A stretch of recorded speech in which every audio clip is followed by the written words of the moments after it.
The sea did not announce the danger. It shimmered like polished glass, calm enough to lull even the most anxious traveler into believing that the voyage would end in laughter and land. Then the sails appeared, low, dark, and fast, cutting across the horizon like knives. For the women on the deck, there was barely time to scream before the world they knew collapsed into ropes, shouts in foreign tongues, and the cruel certainty that mercy would not be part of the journey ahead. Along the coasts of Europe, from Italy to Spain, from France to the distant isles of the Atlantic, stories spread in whispers about the Barbary pirates. They were spoken of as shadows that rose from North Africa, men hardened by war and profit, who hunted ships not for glory but for human lives. To be captured by them was to vanish from the maps of family and memory. For women, the fear went deeper than chains. It reached into the soul, because everyone knew that captivity meant the stripping away of name, past, and future. Aboard the captured vessel, chaos reigned. The pirates moved with brutal efficiency, separating passengers, binding hands, silencing cries. European women, wives, daughters, nuns, merchants, and servants, were forced together, their faces pale with terror. Some clutched rosaries, others clung to one another, trying to believe that God could still see them from across the sea. The pirates did not bother with explanations. They did not need to. Fear spoke clearly enough. The journey south was a descent into uncertainty. Days blurred into nights as the women lay cramped in the ship's hold, the air thick with salt and despair. They whispered their names to one another so they would not forget who they were. Mothers promised children that rescue would come. Young women stared at the darkness, imagining every possible fate and finding none that felt survivable. The pirates, indifferent to their suffering, treated them as cargo, valuable, fragile, and entirely replaceable. When the ships reached the ports of Algiers, Tunis, or Tripoli, the nightmare took a new shape. The cities were loud, crowded, and merciless. Markets buzzed with life, but for the captives, they became stages of humiliation. Women were marched through streets, inspected by buyers who discussed them as if they were animals. Their strength, youth, and appearance were weighed like coins. The language barrier offered no protection, cruelty needs no translation. For many women, this moment broke something inside them. The knowledge that strangers could claim ownership over their bodies and labor shattered the beliefs they had grown up with. In Europe, they had identities, daughter of, wife of, servant to. Here, they were reduced to value. Tears earned no sympathy. Resistance invited punishment. Silence became the safest choice. Those who were purchased faced lives that varied in detail but shared the same foundation of captivity. Some were sent to work in households, rising before dawn and laboring until exhaustion erased thought. Others were confined more closely, their movements controlled, their futures dictated. The threat of violence hung constantly in the air, an unspoken rule that ensured obedience. Even when harm was not immediate, the fear of it shaped every breath. Religion, which once offered comfort, became a battlefield. Many women were pressured to abandon their faith, promised easier lives if they converted, threatened with harsher treatment if they refused. Some held on desperately, praying in secret, carving crosses into memory rather than stone. Others, broken by years of captivity, surrendered outwardly just to survive another day. Each choice carried guilt, shame, and sorrow, none of which their captors cared to understand. Time moved strangely in captivity. Days stretched endlessly, while years vanished without marking. Letters from home rarely arrived, and when they did, they reopened wounds rather than healing them. Some women learned that families had sold everything to pay ransoms that never reached the right hands. Others learned nothing at all, left to wonder whether anyone still remembered their names. The worst cruelty was not always physical. It was the systematic erasure of hope. Women were told repeatedly that no one was coming, that Europe had forgotten them, that this life was all that remained. For some, despair became heavier than chains. They stopped speaking, stopped dreaming, stopped imagining escape. Survival turned into endurance, and endurance into numbness. Yet even in this darkness, humanity flickered. Women supported one another in quiet ways, sharing food, tending wounds, whispering stories of home.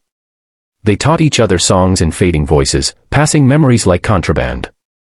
These small acts of resistance did not break the system, but they preserved something essential, the knowledge that they were still human, even when treated as objects.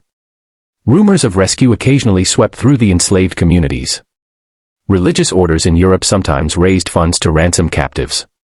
Diplomats negotiated, and a lucky few were freed. When a woman disappeared from the household, taken away by men bearing papers and seals, hope ignited briefly among those left behind. But hope was dangerous. For every success, there were hundreds of failures, and disappointment cut deeper each time.